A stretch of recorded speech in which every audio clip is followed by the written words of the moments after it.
বাংলাদেশের বিজয়ের ৪৯ বছর লাল সবুজে গৌরবময় উদযাপন। বীর শহীদদের প্রতি শ্রদ্ধা নিবেদনে সর্বস্তরের মানুষের ঢল। বাংলাদেশ এগিয়ে যাচ্ছে, আরো এগিয়ে যাবে। যারা আমাদের দেশের জন্য প্রাণ দিয়েছে তাদেরকে ফুল দিয়ে শ্রদ্ধা জানানোর জন্য প্রতি বছর আমরা এখানে আসি। বাচ্চাকে নিয়ে আসছি যে বাচ্চারা দেখবে, শিখবে। বিদেশে থাকলে বোঝা যায় দেশের প্রতি কত মায়া। দেশটাকে ভালোবাসি বলেই এ দেশে আসছি। বাংলাদেশ অসাম্প্রদায়িক চেতনার দেশ। সব ধর্মের মানুষ এদেশের মাটিতে সমান অধিকার নিয়ে চলবে। বিজয় দিবসের আলোচনায় প্রধানমন্ত্রী। যার যার ধর্ম পালনের স্বাধীনতা সকলেরই থাকবে এবং সেই চেতনায় আমরা বিশ্বাস করি এবং ইসলাম আমাদের সেই শিক্ষাই দিয়ে থাকে। নবী করিম সাল্লাল্লাহু আলাইহি ওয়াসাল্লাম আমাদের সেই শিক্ষা দিয়ে থাকে। এবার অন্যান্য শীর্ষ সংবাদ। বিজয়ের আনন্দ ছড়িয়ে পড়েছে নগর জুড়ে। সোহরাওয়ার্দী উদ্যান, সংসদ ভবন সহ বিভিন্ন জায়গায় লাল সবুজের মেলা। সারা দেশেও নানা আয়োজন। বাংলাদেশের বিজয় দিবসে ভারতীয় জমকালো আয়োজন। ৭১-এ শহীদ ভারতীয় সেনাদের প্রতি প্রধানমন্ত্রী মোদির শ্রদ্ধা। আগামী বছর বিজয় বর্ষ উদযাপনের ঘোষণা। বসতে হবে অর্ধশতকের ভারত বাংলাদেশ সম্পর্কের দেনা পাওনার নতুন হিসেব। হাসিনা মোদি ভার্চুয়াল বৈঠকে গতানুগতিক কূটনৈতিক থেকে বের হওয়ার আশা।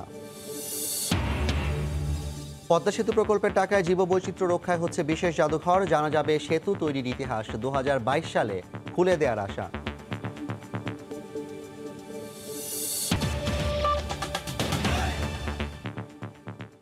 বিজয়ের ৪৯ বছর উদযাপনে মেতে উঠেছে পুরো বাংলাদেশ। সাভারে জাতীয় স্মৃতিসৌধে শ্রদ্ধাবনত জাতির পক্ষে ফুল দিয়ে শ্রদ্ধা জানানো হয় রাষ্ট্রীয়ভাবে। রাষ্ট্রপতি ও প্রধানমন্ত্রীর অনুপস্থিতিতে তাদের সামরিক সচিবরা শ্রদ্ধা জানিয়েছেন। এ সময় আওয়ামী লীগ সাধারণ সম্পাদক ওবায়দুল কাদের বলেন, স্বাধীনতা ও মুক্তিযুদ্ধের প্রশ্নে কোনো আপোষ নেই। এর আগে ভোরে জাতীয় প্যারেড স্কোয়ারে তোপধ্বনিতে শুরু হয় বিজয়ের আনুষ্ঠানিকতা। সালাউদ্দিন লিয়ার ক্যামেরায় আরও জানাচ্ছেন দেবাশিস রায়। কুয়াশা ঢাকা বিজয়ের ভোরে শ্রদ্ধাবনত জাতির পক্ষে স্বাধীন ভূখণ্ডের কারিগরদের ফুল দিয়ে শ্রদ্ধা জানান রাষ্ট্রপতি ও প্রধানমন্ত্রীর সামরিক সচিব। বিউগলের সুরে জানানো হয় রাষ্ট্রীয় সম্মাননা। এরপর মুক্তিযোদ্ধাদের পক্ষে শ্রদ্ধা জানান মুক্তিযুদ্ধ বিষয়ক মন্ত্রীসহ মন্ত্রিসভার বেশ কজন সদস্য। এবারের বিজয় দিবস এসেছে মহামারীকালে। সংক্রমণ সতর্কতায় তাই স্পিকার, প্রধান বিচারপতি সহ রাষ্ট্রের ঊর্ধ্বতন কর্মকর্তাদের অনুপস্থিতিতে শ্রদ্ধা জানান তাদের প্রতিনিধিরা। তবে ঢাকা দক্ষিণ সিটি কর্পোরেশনের মেয়র সহ সশরীরে শ্রদ্ধা জানিয়েছেন আওয়ামী লীগের কেন্দ্রীয় নেতারাও। সাম্প্রদায়িক সেই বিষ বৃক্ষকে আমরা সমূলে উৎপাটিত করব। মুক্তিযুদ্ধের মূল্যবোধ, স্বাধীনতার আদর্শ, এই প্রশ্নে আমরা কোনো আপোষ করব না। অর্ধশত ছুঁই ছুঁই পরিণত বাংলাদেশে গৌরবের দিনটি উচ্ছ্বাস হারিয়েছে বৈশ্বিক সংকট করোনায়। তারপরও উদযাপন ম্লান হয়নি। পূর্ব প্রজন্মের আত্মত্যাগে কৃতজ্ঞতা জানাতে ফুল হাতে শহীদ বেদিমূলে ছুটে এসেছিলেন সর্বস্তরের মানুষ। আজ থেকে ৪৯ বছর আগে রক্তক্ষয়ী যুদ্ধে যে দেশের সৃষ্টি, সেটি সার্বভৌম বাংলা। শোষকদের পোড়া মাটিতে পরিকল্পিত উন্নয়ন আর সমৃদ্ধির নানান স্মারক আজ সফলতার গল্প হয়ে ফুটে উঠছে। কিন্তু এই বাংলাদেশে এখনও মুক্তিযুদ্ধের চেতনা বিনাশী অপকর্ম বাস্তবায়নের ধৃষ্টতা দেখাচ্ছে মৌলবাদী গোষ্ঠী।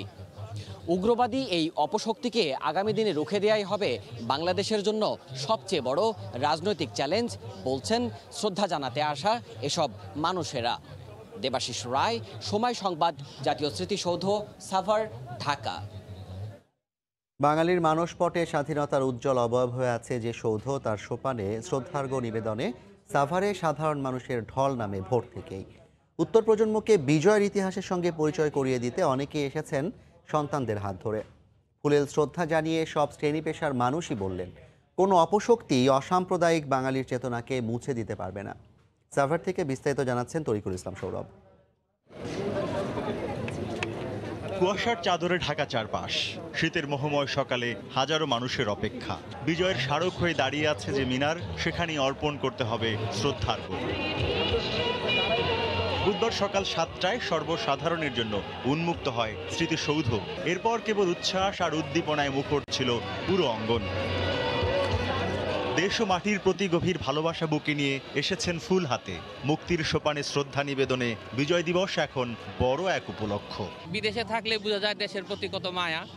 দেশটাকে ভালোবাসি বলেই এই দেশে আসছি এবং শ্রদ্ধা জানাতে আসছি মুক্তিযোদ্ধাদের। ৩০ লক্ষ মানুষ যুদ্ধে নিহত হয়েছে, এটা আসলে একটা হৃদয়ের স্পন্দনের একটা ব্যথা। সেই ব্যথা থেকে আমরা বাংলাদেশকে মনে প্রাণে ভালোবাসি। যে শিশু এসেছে বাবা মায়ের হাত ধরে, সেই তো বাঙালি জাতির উত্তরাধিকার। তাকেও জানতে হয় বিজয়ের সৌরভ কিনতে হয় চড়া দামে। যারা আমাদের দেশের জন্য প্রাণ দিয়েছে তাদেরকে ফুল দিয়ে শ্রদ্ধা জানানোর জন্য প্রতি বছর আমরা এখানে আসি। বাচ্চাকে নিয়ে আসছি যে বাচ্চারা দেখবে, শিখবে, এগুলো জানবে। বিজয় দিবস কি 16 ডিসেম্বর কি, এগুলো শেখানোর জন্য ওদেরকে নিয়ে আসলাম। সোনার বাংলা কি এখনো স্বপ্ন? বিজয়ের 50তম বর্ষে দাঁড়িয়ে এই প্রশ্নের উত্তর খুঁজে ফিরছেন হাজারো মানুষ। একটা শোষণহীন সমাজ, যেখানে ভাত, কাপড়, বাসস্থান, শিক্ষা, চিকিৎসা, মৌলিক অধিকার পাওয়ার কথা, কিন্তু স্বাধীনতার পরে আজ পর্যন্ত সেটা আসেনি। যে আকাঙ্ক্ষা নিয়ে লড়াই করছে মুক্তিযোদ্ধারা, আজকে এই মুক্তিযুদ্ধ বিভ্রান্তে পরিণত হতে যাচ্ছে। বাঙালি এগিয়ে যাক আপন মহিমায়, বিজয়ী জাতি সমৃদ্ধ হোক ৭১-এর চেতনায়। 19৭১ সালে স্বাধীনতা এসেছিল, সর্বার্থে মুক্তি আসেনি। মুক্তির এই লড়াইয়েও বাংলাদেশ জিতে যাবে, এমনটাই সবার প্রত্যাশা। সাভারের স্মৃতিসৌধ থেকে তরিকুল ইসলাম সৌরভ, সময় সংবাদ। ভাস্কর্য বিরোধীদের হুঁশিয়ার করে প্রধানমন্ত্রী শেখ হাসিনা বলেছেন, বাংলাদেশ অসাম্প্রদায়িক দেশ, সব ধর্মের মানুষ এখানে সমান অধিকার নিয়ে বাঁচবে। বিকেলে গণভবন থেকে বিজয় দিবস উপলক্ষে আওয়ামী লীগ আয়োজিত ভার্চুয়াল আলোচনা সভায় এই কথা বলেন তিনি।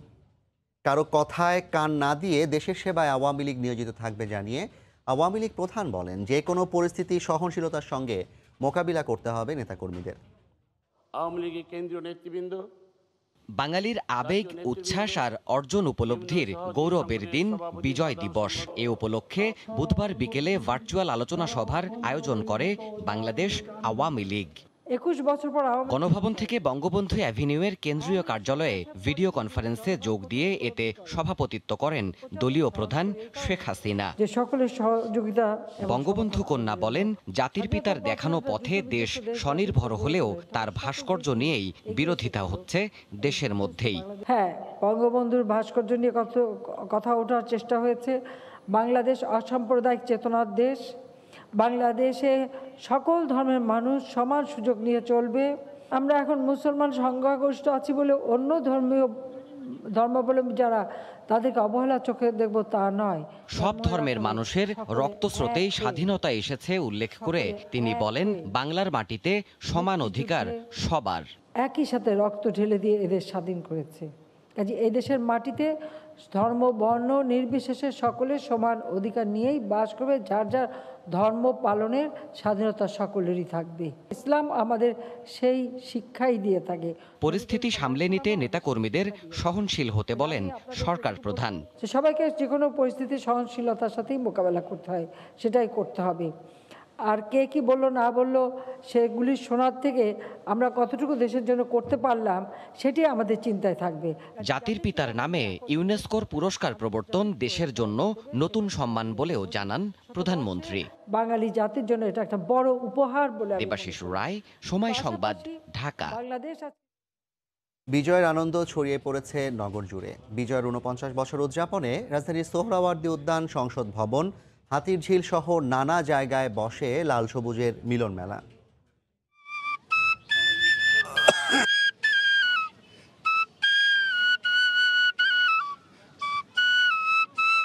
বিজয় বুঝি এমনই, অবাধ স্বাধীনতা, বাঁধ ভাঙা উচ্ছ্বাস আর উল্লাস, লক্ষ্যহীন ঘুরে বেড়ানো, ছুটে চলা।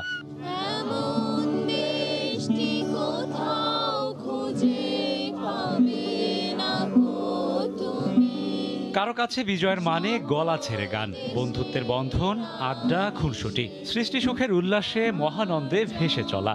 বিজয় মানে মানুষের সেবা করা, মানুষের জন্য কাজ করা, মানুষের পাশে দাঁড়ানো। সবাই পতাকা হাতে নিয়ে ঘুরতেছে, যে যার মাথায় হচ্ছে পতাকা বেঁধে ঘুরতেছে, দেশকে স্বাধীন স্বাধীন মনে হচ্ছে। বিজয়ের 49 বছরের পূর্তি ছুঁয়ে গেছে নগর জীবনে। রঙিন পোশাকে মাতোয়ারা প্রতিটি প্রাণ। পূর্বপুরুষদের আত্মত্যাগ আর দেশপ্রেমের সঙ্গে পরিচয় করিয়ে দিতে শিশু সন্তানকে কোলে নিয়েও বেরিয়ে পড়ে করেন অনেক অভিভাবক। ওর এটা প্রথম বিজয় দিবস, ও যাতে ছোটবেলা থেকেই মানে মাতৃভূমি কি, বিজয় দিবস কি, এই শিক্ষাটা যাতে ও ছোটবেলা থেকে পেয়ে বড় হয়, এই জন্যই আসলে ওকে নিয়ে বের হওয়া। বিজয়ের অনুভূতি অবশ্যই শ্রেষ্ঠ একটা অনুভূতি। স্বাধীন দেশে শ্বাস নিতে পারছি শুধুমাত্র তাদের এই ত্যাগের বিনিময়। আনন্দের পাশাপাশি মা, মাটি আর মানুষের কল্যাণে কাজ করার প্রত্যয় ছিল তরুণ প্রজন্মের কণ্ঠে। আমরা চাই বৈষম্যমুক্ত, হানানিমুক্ত সুন্দর একটা বাংলাদেশ। করোনা মহামারী কিছুটা হলেও থমকে দিয়েছে জনজীবন, এ কথা ঠিক। তবে বিজয়ের আনন্দের কাছে হার মেনেছে সকল সংকট, সমস্যা কিংবা প্রতিবন্ধকতা। বিজয়ের এই আনন্দ, এই উচ্ছ্বাস ছড়িয়ে পড়ুক প্রতিটি বাঙালির অন্তরে। সময় গড়িয়ে নামে সন্ধ্যা, তবু উচ্ছ্বাসে ভাটা পড়ে না এক বিন্দু। বিজয়ের রাতের সৌন্দর্য যেন আরো অপরূপ হয়ে ধরা দেয়। সেই সঙ্গে বাড়ে নগর মানুষের আনন্দ, বাড়ে আবেগ, বাড়ে দেশপ্রেম। রাশেদ বাপ্পি, সময় সংবাদ, ঢাকা। গণতন্ত্র পুনরুদ্ধার ও দলীয় চেয়ারপারসনের মুক্তির জন্য বিএনপি সংগ্রাম করে যাবে বলে মন্তব্য করেছেন মহাসচিব মির্জা ফখরুল ইসলাম আলমগীর। আওয়ামী লীগ সবসময়ই প্রতারণার রাজনীতি করেছে বলেও অভিযোগ করেন তিনি। সকালে মহান বিজয় দিবস উপলক্ষে জাতীয় স্মৃতিসৌধে এবং পরে জিয়াউর রহমানের সমাধিতে শ্রদ্ধা নিবেদন শেষে সাংবাদিকদের একথা বলেন মির্জা ফখরুল। বিজয়ের ৪৯ বছরে মহান স্বাধীনতা যুদ্ধে আত্মত্যাগকারী শহীদদের প্রতি শ্রদ্ধা জানাতে সাভারে জাতীয় স্মৃতিসৌধে নেতাকর্মীদের নিয়ে পুষ্পার্ঘ্য অর্পণ করেন বিএনপি মহাসচিব মির্জা ফখরুল ইসলাম আলমগীর। পরে সাংবাদিকদের প্রশ্নের জবাবে ফখরুল বলেন, মুক্তিযুদ্ধের মাধ্যমে বিজয় এলেও বাংলাদেশের মানুষের মুক্তি এখনও আসেনি। গণতন্ত্র উদ্ধার ও বিএনপি চেয়ারপারসনের মুক্তির জন্য বিএনপির সংগ্রাম অব্যাহত থাকবে বলেও জানান তিনি। শপথ গ্রহণ করেছি স্মৃতিসৌধে আমাদের শ্রদ্ধা জানিয়ে যে আমরা গণতন্ত্রকে উদ্ধার করবার জন্য, দেশনেত্রী বেগম খালেদা জিয়াকে মুক্ত করবার জন্য, এই দেশের মানুষকে মুক্ত করবার জন্য আমাদের সংগ্রাম আমাদের অক্ষুণ্ণ রাখবো, অব্যাহত রাখবো। সাভার থেকে ফিরে রাজধানীর শেহরি বাংলা নগরে মরহুম রাষ্ট্রপতি বিএনপির প্রতিষ্ঠাতা জিয়াউর রহমানের সমাধিতে ফুল দিয়ে শ্রদ্ধা নিবেদন করেন মির্জা ফখরুল। বলেন, প্রতারণার মাধ্যমে ক্ষমতায় এসে গণতন্ত্র হরণ করেছে আওয়ামী লীগ। আওয়ামী লীগ স্বাধীনতার চেতনায় বিশ্বাস করে না। আওয়ামী লীগ সবসময় প্রতারণার রাজনীতি করেছে। তারা মুখে গণতন্ত্রের কথা বলেছে, কিন্তু কাজে তারা স্বৈরতন্ত্র প্রতিষ্ঠা করতে চেয়েছে এবং এখন সম্পূর্ণ অনৈতিকভাবে, বেআইনিভাবে তারা ক্ষমতা দখল করে বসে। জনগণকে সঙ্গে নিয়ে আন্দোলন চালিয়ে যাওয়ার ঘোষণা দেন বিএনপির এই শীর্ষ নেতা। আহমেদ সালেহীন, সময় সংবাদ, ঢাকা। সব ধরনের অপরাজনীতি মোকাবিলা করে দলের নেতাকর্মীদের মধ্যে ঐক্য গড়ে তোলার আহ্বান জানিয়েছেন অ্যাডভোকেট কামরুল ইসলাম এমপি। বিকেলে কেরানীগঞ্জ মডেল থানা আওয়ামী লীগ আয়োজিত বিজয় দিবসের অনুষ্ঠানে তিনি নেতাকর্মীদের এ আহ্বান জানান। করোনাকালেও দেশের অর্থনীতি শক্তিশালী অবস্থানে আছে জানিয়ে তিনি বলেন, নিজস্ব অর্থায়নে পদ্মা সেতু বাস্তবায়ন তার অন্যতম দৃষ্টান্ত। আহ্বায়ক কমিটির মেয়াদ দীর্ঘায়িত না করে শিগগিরই পূর্ণাঙ্গ কমিটি গঠনেরও নির্দেশ দেন তিনি। বিজয় দিবসের আলোচনায় কেরানীগঞ্জ মডেল থানা আওয়ামী লীগের আহ্বায়ক ইউসুফ আলী চৌধুরী সেলিম এবং যুগ্ম আহ্বায়ক আলতাফ হোসেন বিপ্লব সহ সহযোগী সংগঠনের নেতাকর্মীরা এ সময় উপস্থিত ছিলেন।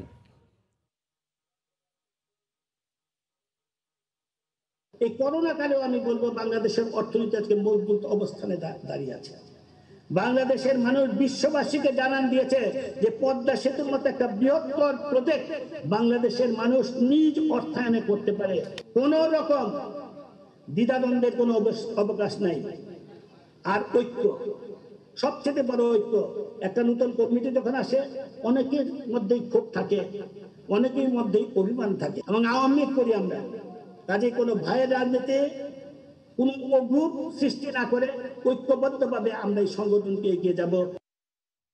পদ্মা সেতুর পাশাপাশি এ অঞ্চলের জীবন ও জীববৈচিত্র্য রক্ষায় প্রকল্পের টাকায় গড়ে তোলা হচ্ছে বিশেষ একটি জাদুঘর। উদ্দেশ্য, বহু বছর পরও মানুষ যাতে জানতে পারে কেমন ছিল পদ্মা সেতু তৈরির দিনগুলো। 2022 সাল নাগাদ এই জাদুঘরটি সর্বসাধারণের জন্য উন্মুক্ত করার পাশাপাশি এ বিষয়ে দৃষ্টি রাখার আহ্বান জানিয়েছে কর্তৃপক্ষ। সাইফুল ইসলামের ছবিতে এহসান জুয়েলের রিপোর্ট। পদ্মা সেতুর এমন সব ভারী যন্ত্রপাতি আর থাকবে না। কাজ শেষে চলে যাবে ঠিকাদার প্রতিষ্ঠান চায়না মেজর ব্রিজ কোম্পানির পক্ষ থেকে ভাড়ায় আনা যন্ত্রগুলো। তবে তাদের স্মৃতি রয়ে যাবে দেশে। চীন থেকে এসব যন্ত্রের রেপ্লিকা বানিয়ে আনার পর সেগুলো ঠাঁই পাবে পদ্মা সেতুর জাদুঘরে। শুধু পদ্মা সেতুর কাঠামো নয়, সেতু এলাকার জীববৈচিত্র্য সংরক্ষণ করা হচ্ছে এই জাদুঘরে। 2016 সালে শুরু করা এই প্রকল্পে এর মধ্যে লক্ষ্য অনুযায়ী 1000-এর বেশি প্রজাতি সংগ্রহ করার কাজ শতভাগ শেষ হয়েছে। ঢাকা বিশ্ববিদ্যালয় প্রাণীবিজ্ঞান বিভাগের তত্ত্বাবধানে স্তন্যপ্রায়ী প্রাণী, ব্যাঙ, সরীসৃপ, শামুক, ঝিনুক, পদ্মার মাছ, প্রজাপতি, পাখি সবকিছুই ঠাঁই পাচ্ছে এই জাদুঘরে। মৃত বন্যপ্রাণীগুলো সংগ্রহ করা হচ্ছে পদ্মার পাশাপাশি দেশের বিভিন্ন অঞ্চল থেকে। তথ্য প্রযুক্তির মাধ্যমে এটা বিশ্বব্যাপী প্রচারেরও ব্যবস্থা করা হবে। জাদুঘর এবং পদ্মা সেতু এলাকা সম্পর্কে জানতে পারে, এই এলাকার প্রাণী সম্পর্কে জানতে পারে। এছাড়া পদ্মা এলাকার জীবন জীবিকার কিছু অংশ থাকবে। পদ্মার বুকে পাল উড়িয়ে চলা অনেক নৌকা এর মধ্যে হারিয়ে গেছে। এ নদীর সুবিখ্যাত ইলিশের পাশাপাশি সেগুলো ঠাঁই দেয়া হচ্ছে এই জাদুঘরে।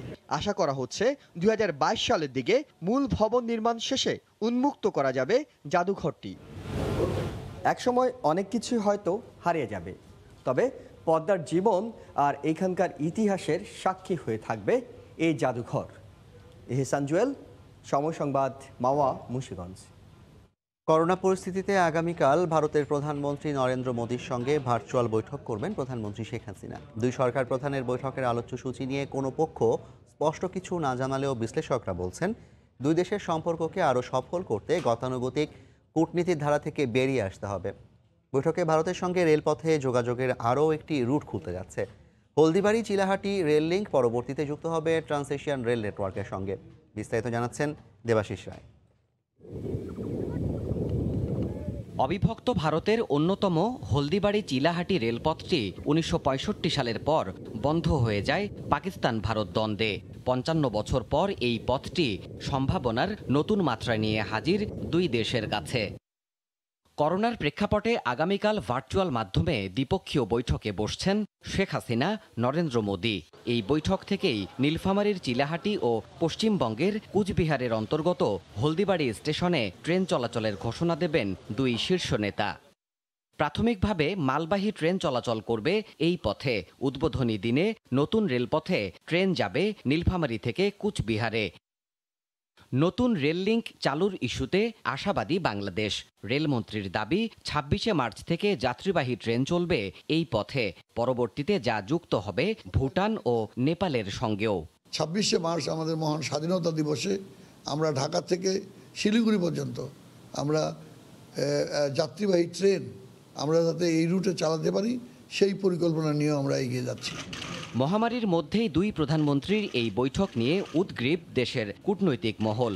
সাবেক এই পররাষ্ট্র সচিব মনে করেন, দ্বিপক্ষীয় সম্পর্কের 50 বছরে প্রয়োজন দেনা পাওনার নতুন হিসেব কষা। নতুন জেনারেশনের হাতে যে সম্পর্কটা ট্রান্সফার করার জন্য আমার মনে হয় যে একটা উদ্যোগ থাকা উচিত। তিস্তার পানি বন্টন, সীমান্তে হত্যা বন্ধ সহ ভারতের তরফ থেকে দীর্ঘদিন ঝুলে থাকা ইস্যুগুলোর সমাধানে আরও গতিশীল কূটনীতির আহ্বান এই বিশ্লেষকের। পানিটা আমি মনে করি শুধু ভাগাভাগির প্রশ্ন থেকে সরে এসে এটার উন্নয়নের কথা চিন্তা করতে হবে। দুই দেশের বাণিজ্যে সমতা আনা সহ আঞ্চলিক মজুদ ব্যবস্থাপনা গড়তে ঢাকা নয়াদিল্লিকে আরও পথ পাড়ি দিতে হবে বলে জানাচ্ছেন পররাষ্ট্র বিশ্লেষকরা। দেবাশিস রায়, সময় সংবাদ, ঢাকা। রাত 11টার সময় আরও থাকছে। আল্লামা শফিকে পরিকল্পিতভাবে হত্যার অভিযোগ তুলে আবারও বিচার বিভাগীয় তদন্তের দাবি জানিয়েছেন হেফাজত ইসলামের সাবেক যুগ্ম মহাসচিব আল্লামা মুফতি ফয়জুল্লাহ। দুপুরে চট্টগ্রাম প্রেস ক্লাবে এক অনুষ্ঠানে এ দাবি করেন তিনি। চক্রান্তকারীদের তথ্য আছে বলেও দাবি করেন এই হেফাজত নেতা। শাইখুল ইসলাম আল্লামা শাহ আহমদ শফি রহমতুল্লাহি আলাইহির এই শাহাদতের মৃত্যু এটা স্বাভাবিক মৃত্যু ছিল না। এই অস্বাভাবিক মৃত্যুর বিচার বিভাগীয় তদন্ত করতে হবে। কারা হাটাজারিতে চক্রান্ত করেছে, কারা চট্টগ্রাম শহরে চক্রান্ত করেছে, কোথায় কোথায় বৈঠক হয়েছে সব আমরা জানি, সব তথ্য আমাদের কাছে আছে। সব তথ্য জাতির সামনে প্রকাশ করা হবে ইনশাআল্লাহ। মুক্তিযুদ্ধের স্মৃতি রক্ষায় ময়মনসিংহ নগরীতে বর্ণিল আলোকসজ্জায় উদ্বোধন করা হলো জয় বাংলা চত্বর। বিজয়ের সন্ধ্যায় 30 ফুট উচ্চতার বঙ্গবন্ধুর মুরাল দেখতে ভিড় করেন দর্শনার্থীরা।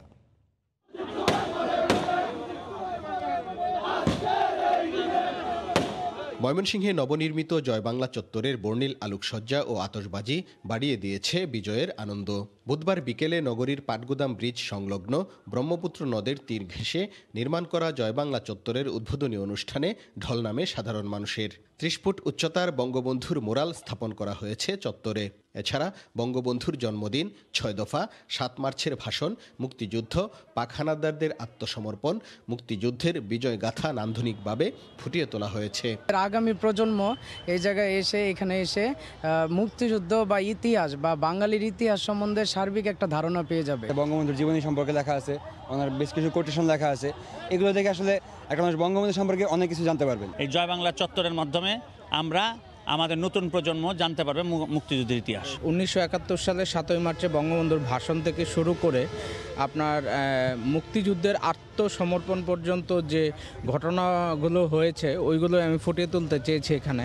জয় বাংলা স্লোগান বুকে ধারণ করে নতুন প্রজন্মের কাছে মুক্তিযুদ্ধের প্রকৃত ইতিহাস তুলে ধরতেই এ প্রয়াস বলে জানান সিটি মেয়র। যে জয় বাংলা স্লোগান ধারণ করে আমরা পাকিস্তানি হানাদার বাহিনীদেরকে আমরা পরাজিত করে এই দেশ মাতৃকাকে স্বাধীন করেছিলাম, যার চিন্তা চেতনা থেকেই আমরা পরবর্তী প্রজন্মকে এই ইতিহাসটুকু তুলে ধরা এবং ইতিহাসটুকু জানার জন্যই আমরা এই জয় বাংলা চত্বর স্থাপন করেছি। সিটি কর্পোরেশনের তত্ত্বাবধানে গত বছরের 30 সেপ্টেম্বর শুরু হয় জয় বাংলা চত্বরের নির্মাণ কাজ। হারুনুর রশিদ, সময় সংবাদ, ময়মনসিংহ।